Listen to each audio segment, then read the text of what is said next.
Welcome to the real reset, a real rooted reset. Because here's the thing I didn't expect when I was overseeing nutrition and weight loss programs for over 5,000 employees in corporate wellness. More people went off track in July than they did in December. That means summer was trickier than the holidays. Now, left unexplained, this confusion, it doesn't stay neutral. It actually, I think it curdles shame, or the shame just like digs into these same deeper grooves year after year where we think we have no willpower. Why can't we break this cycle?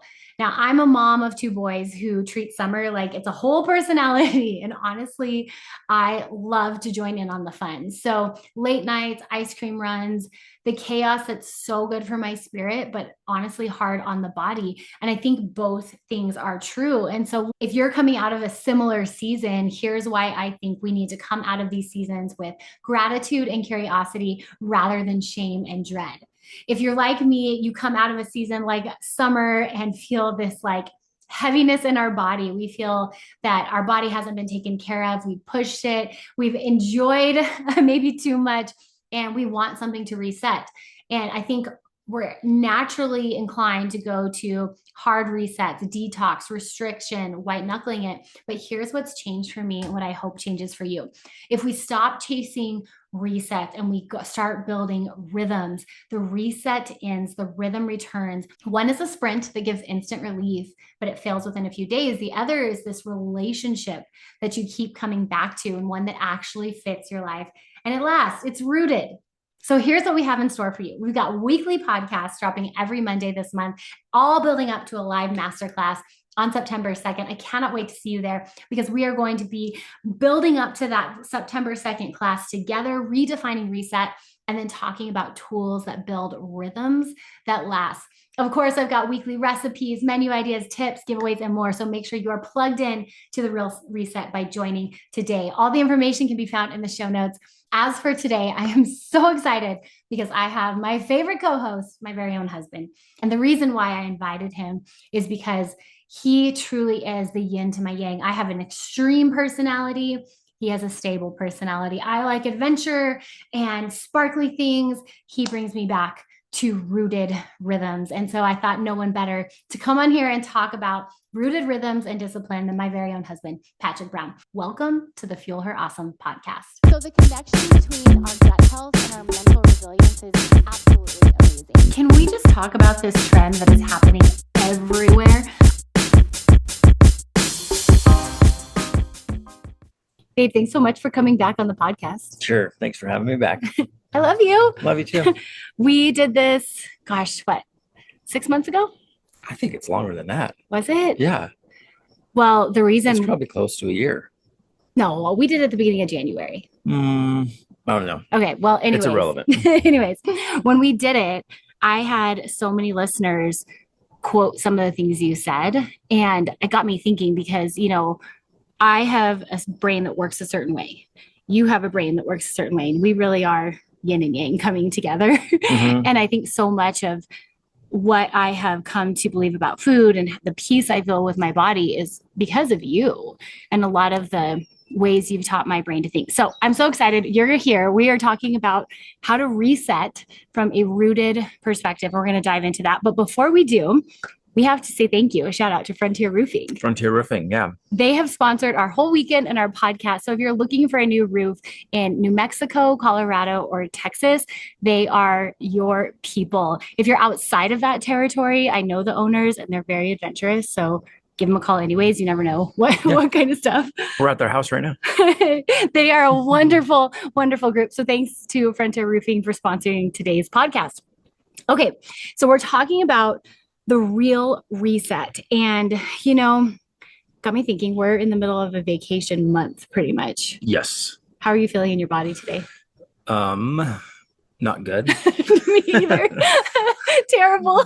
Why are we not feeling good? Because we're on vacation. I know. Not paying attention to what we eat. Mm-hmm. We're eating like teenagers right now. Yep. Finally did physical activity this morning. I know. It was hard. Just went for a bike ride.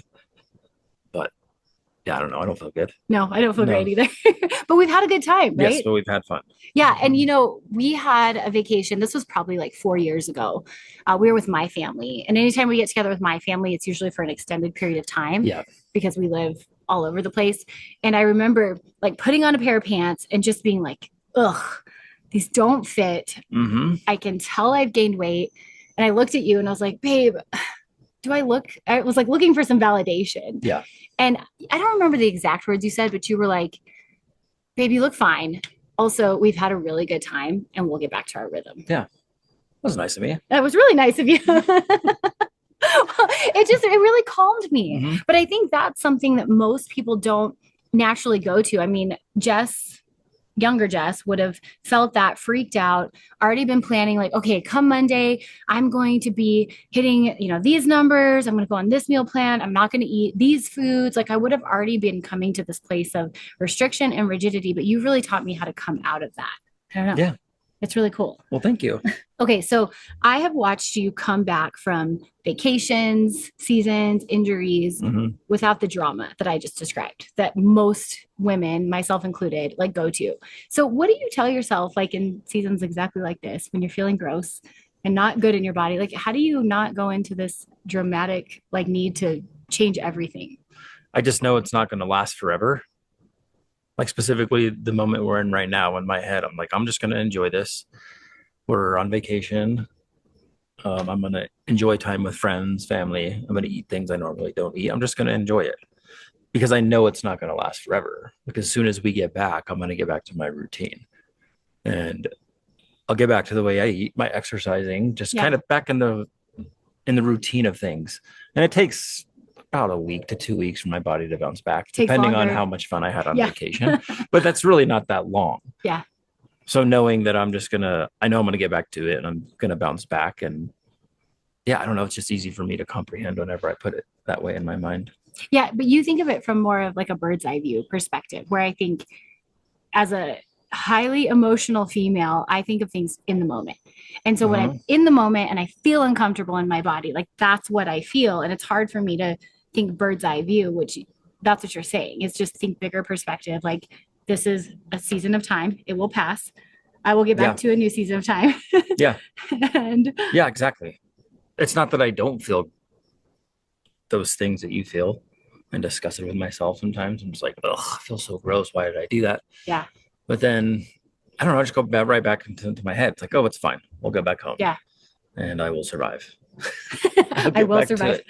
It'll be fine. And then before you know it, like I said, a week or 2 weeks going to pass because it happens every single time. And then once it's done, once that week or two has passed, I'm just like, oh, okay, I feel back to normal. Yeah. I'm good. My body's back to where it was before I went on vacation. And in retrospect, a week or two is not a long time. No. It's not. I mean, emotionally, you want that instant gratification because you feel so gross and you want to get out of it. And then you start to go on. I think some people are like, oh my gosh, I got to go completely extreme. I got to go on a detox. I got to do all of this stuff. And it's not, I just don't think it's not sustainable. It's not realistic. Yeah, you're right. A week or two is not that long in retrospect. And I think that's what we're experiencing right now because we've kind of had like a week vacation, a week back home, a week vacation. And I can definitely feel the urge to go back home, get on our routine. But then there's also this other class or this season of not feeling like you're in your body when like life throws you curveballs. So I'm thinking of when after we had our second boy, you were home on maternity leave with me for like 4 weeks and you lived your best life. We had a great time. Yep. But you gained quite a bit of weight. Yep. And I did. But then you bounced back. And I remember it actually being so subtle that I didn't really notice you were doing it until all of a sudden I'm like, wow, he's actually in really great shape again.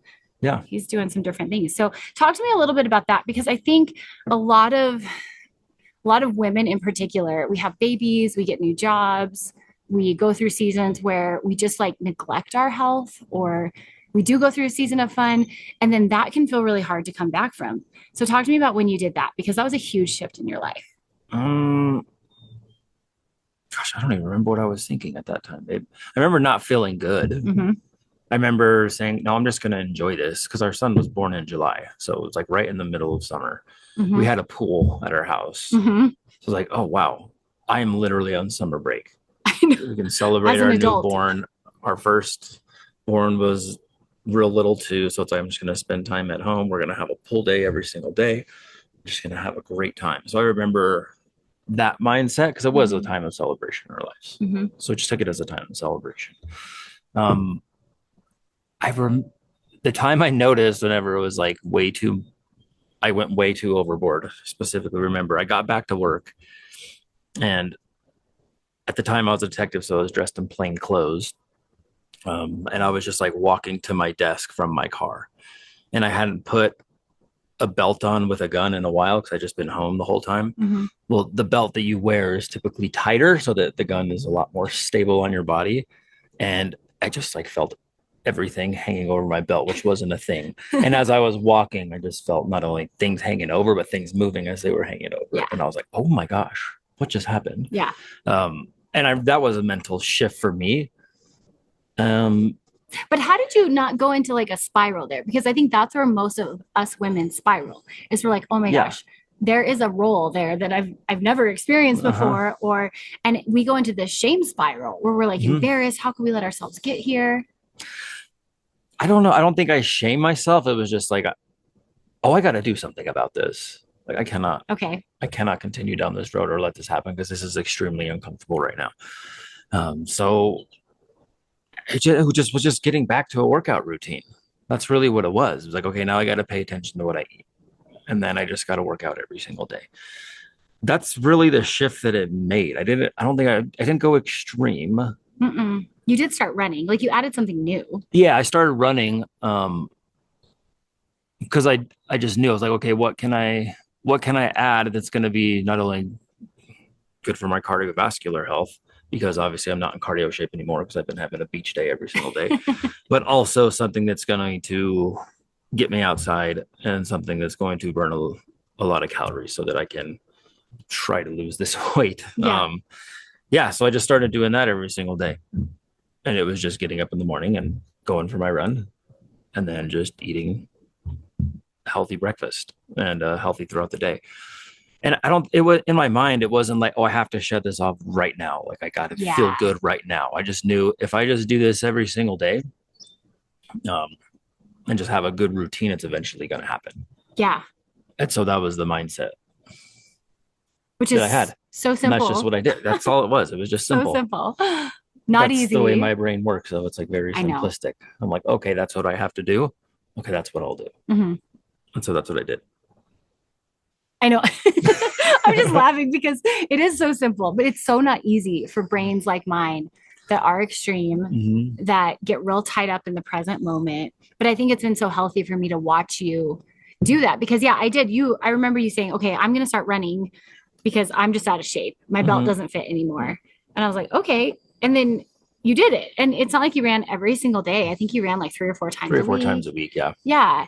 And every time you set little goals, it's not like you signed up to run a big No. marathon.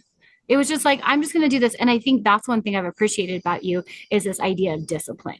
You've really Yeah. like taught me how to be disciplined without being rigid. Yep. And those are two totally different things. Yeah. And that, now that you said that about the running, that's what it was. It was little goals. Because I was terrible at first when I started. I was out of shape. And it's running sucks.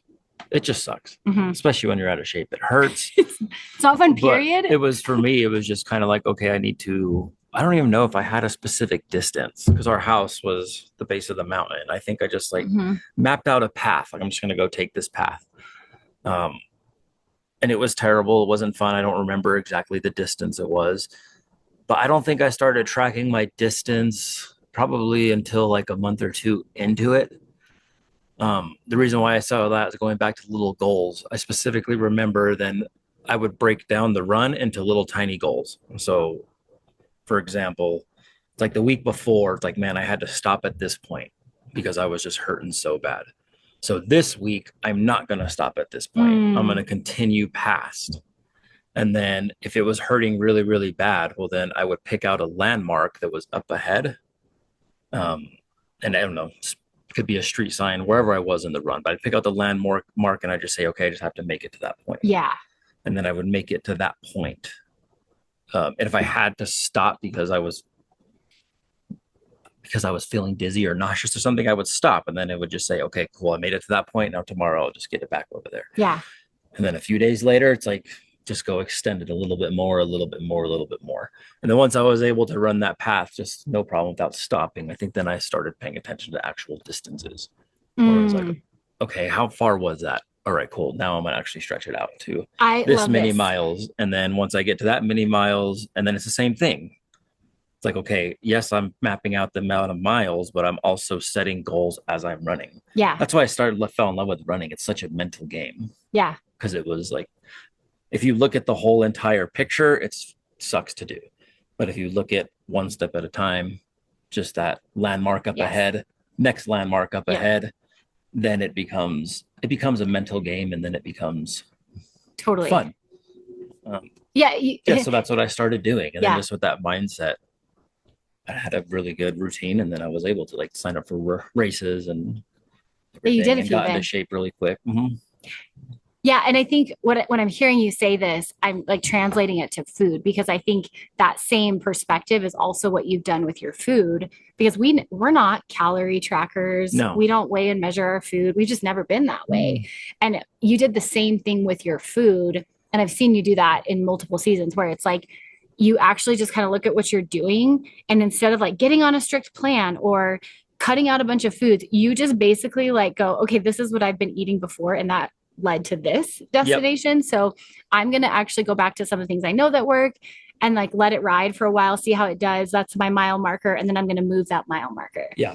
And so talk to me a little bit about what you do. Like, what's your plan when we go back on next Monday? Because we're here for like another week. Well, I don't know how many, it's been so many years since I've been doing the same essentially workout regimen. Essentially, I figured out what my body needs as far as food for me to get in the shape that I like to be in, the body Yeah. composition that I like to be in. So I know exactly what that takes. The amount of food in the Okay. morning, amount of food in the afternoon, amount of food at night, Yeah. and what kind of workouts I need to do. So it's really just getting back To back your into routine. that. It's not, I'm not going to change anything. I'm just going to get in my routine. But it took me years to figure that out. And it probably could I have done it quicker if I would have been like, okay, I'm going to measure out my food in the morning so I know exactly. Probably, but would I have been able to maintain it? I don't know. I don't feel like we operate that way. Yeah, I don't know. So We for could do me, very little on a it was just schedule. easier to say, well, I know that I know how to eat healthy because of you. So I would just eat and then just listen to my body. Like after a few weeks, it's like, okay, do I feel okay? Am I as lean as I want to be based on what I'm eating? If not, then do I need to dial something back or do I need to add a little more Yeah. cardio? What is it that I need to do? And then I just kind of played with it, listened to my body. Then now it's just when I get back, I'm like, oh, I know exactly what I need to do. Yeah. And in 2 weeks, I know where my body composition is going to be. Just showing up to the day to day. Yeah, just showing up to do the day. Okay, but before you knew, because you have done a lot of work, and I remember like specifically again the time after we had Ronan, our second, Mhm. you did spend some time like calibrating your intake, and you were like going, okay, I'm not getting enough protein. Let me figure out how much protein do I need to eat to get my 180 grams or whatever you eat now. Mhm. So like go back to that time. Like what did you do? How did you set mile markers like you did with running where you're like, okay, I'm going to try to go this far this week and see how my body responds, see if that's enough? Like, what were some of those mile markers you set? With food, Mm-hmm. I honestly don't remember. You really did just like I do it intuitively. Yeah, I think it was just more it was an intuitive thing. Okay, which by the That's way, really I love because I think people look at you like you also have genetic predisposition to hold a lot of muscle Mhm. and you work really hard. So you're like this combo pizza of like being in shape. But I think people look at you and they make assumptions that you count all your calories, you track Maybe. everything. Yeah. I think people ask, like, what does he eat? Does he eat really rigid? And I'm like, no, we just went on a pizza date last night, you know? Yeah. And so I think what I love about your journey though is you were very intuitive about it and you calibrated weekly. But I guess the difference is the patience. You Mhm. have patience like no one Yeah. I've ever seen. Like if women would give themselves a year instead of a week to hit their goals, I think Yeah. they'd be a lot more satisfied with the outcomes. Right. Well, because I know also having patience is what actually develops true lifestyle change Mm, that's good. because that's just the reality of life. Hmm. I mean, you could look at finances. Would it be super awesome to be financially free all the time? Absolutely. But what does it take to actually get to that point? I mean, we haven't even gotten there. We haven't figured it out yet. Yeah. Yeah. We're in our 40s, but it takes a long time Yeah. to develop good discipline, have good financial spending, just being smart with your money, that eventually you get to that point where like, oh wow, I'm actually at that place I've been wanting to go, Yeah. rather than just like That's good. trying to get it really quick, like Well, yeah, whatever it may be, you buying a win the lottery lottery. ticket or Yeah. doing all of these things. Like that's just kind of, it's sort of the same thing where it's like I want instant gratification. But to get that true lifestyle change, and whenever you get to that point of financial freedom, well, you have to have the discipline and the smarts to be able to maintain that. And Yeah. that takes time. That takes years of doing the right thing, doing the wrong thing, making mistakes, to where you eventually are like, okay, I cannot be that way with what I've been given. Yeah. Um, I look at it the same way with health, with Totally. working Me out. too. It's just, it takes time. And so whenever you understand that mindset, that doesn't mean it's not easy. Doesn't mean you're going to go through those emotional times where you're just like feel disgusting. You want that instant gratification. Like that's, Totally. we're all human. You're Yeah. going to go through that time. But it's just getting back to, okay, what is reality? Yeah. Yeah. And now I need to focus on that. Well, and I think you bring up the concept of grace because you're talking about implementing discipline with this understanding that like it does work out eventually. Like Mm-hmm. I will get there. I can't spend time beating myself up. Like I just need to show up and do the thing. And that's the balance of like grit and grace, discipline and flexibility. And I think those two have to go hand in hand. Otherwise, you're just being rigid and extreme Yep. and it's not going to last. It's not going to last. No. No. Okay, so I love that we've done this episode because it is the first in the real reset. And this whole conversation is about resetting, but without feeling like you need to go crazy or up into your life. And, I think anybody who's looking to reset their health, it can feel really overwhelming. So we've talked a lot about a lot of different things, but what would you recommend to somebody who is wanting to reset, but they're just like feeling so overwhelmed by how much ground is in front of them and how much they're actually going to have to change. I think of it kind of like if you're in a house and the house is a disaster inside and you really need to clean it up because you want to sell it. Yeah. It's like, how do you even get started? I think ultimately it's just one foot in front of the other. It's small steps. Like, yes, you want to make a change, but you can't make all the changes at one time. You can't do it. So just do a little. Really? I want to. Yeah, I know. I understand, because we want that instant gratification. We want that satisfaction right now. So if you're wanting to get in shape and you just feel so overwhelmed, just start with something simple. I don't know, if you never exercise, just go for a walk. Start with something simple. Don't worry about distance. Just worry about, okay, this is the loop I'm going to take. Where did it get hard? Okay, cool. So next week I'm going to get past that hard point, set my next goal. Like I was talking about running, and then the same thing with food. Like just change one thing. Change one thing. If you like to drink sodas, change to a Coke Zero. Yeah. Yeah. If you don't want to give up that nice crisp flavor, of a soda, which I understand, just change to a Coke Zero. Or stop drinking Cokes altogether. It's just up to you, but it doesn't mean that you have to, okay, I'm going to stop drinking sodas. Now I'm going to count my macros. Now I'm going to eat this much protein. Now I'm going to have salads every single lunch. Now I'm going to meal prep. Like that's just way too overwhelming.